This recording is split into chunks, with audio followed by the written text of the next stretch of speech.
Luke 23. Jesus before Pilate. And the whole multitude of them arose, and led him unto Pilate. And they began to accuse him, saying, We found this fellow perverting the nation, and forbidding to give tribute to Caesar, saying that he himself is Christ the King. And Pilate asked him, saying, Art thou the King of the Jews? And he answered him, and said, Thou sayest it. Then said Pilate to the chief priests and to the people, I find no fault in this man. And they were the more fierce, saying, He stirreth up the people, teaching throughout all Jewry, beginning from Galilee to this place. When Pilate heard of Galilee, he asked whether the man were a Galilean. And as soon as he knew that he belonged unto Herod's jurisdiction, he sent him to Herod, who himself also was at Jerusalem at that time, before Herod.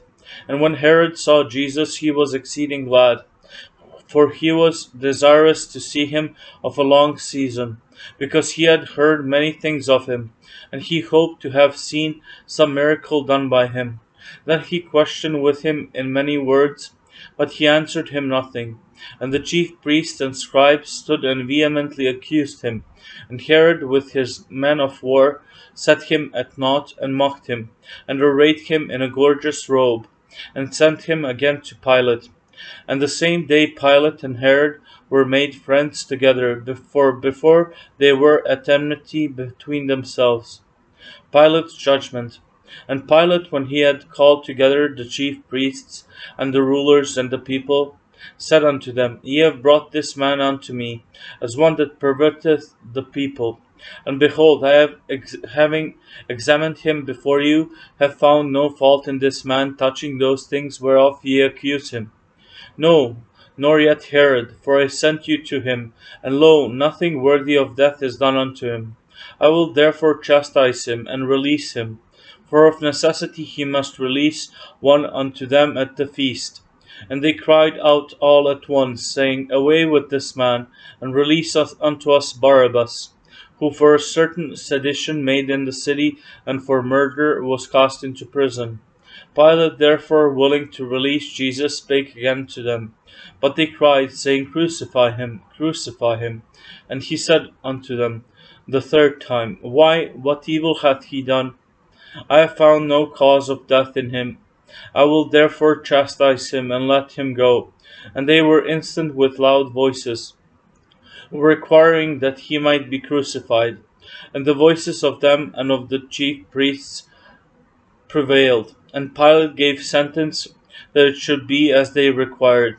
And he released unto them him that for sedition and murder was cast into prison, whom they had desired. But he delivered Jesus to their will, on the way to the cross.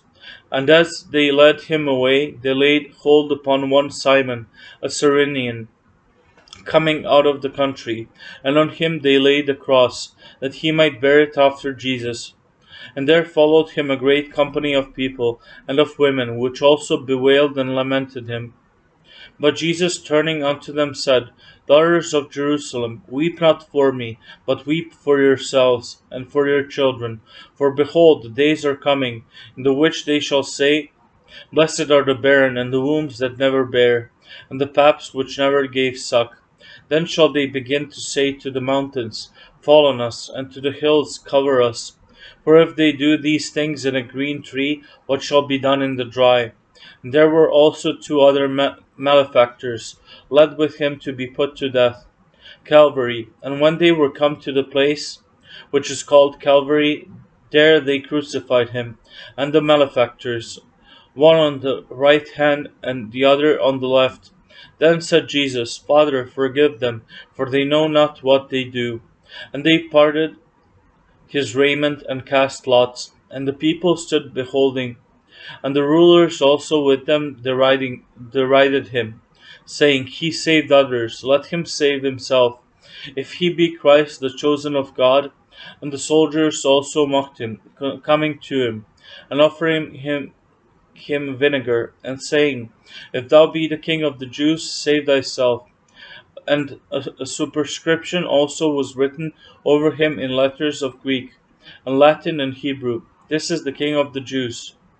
The penitent thief, And one of the malefactors which were hanged railed on him, saying, If thou be Christ, save thyself and us. But the other answering rebuked him, saying, Dost not thou fear God, seeing thou art in the same condemnation? And we indeed justly, for we receive the due reward of our deeds. But this man hath done nothing amiss. And he said unto Jesus, Lord, remember me when thou comest into thy kingdom.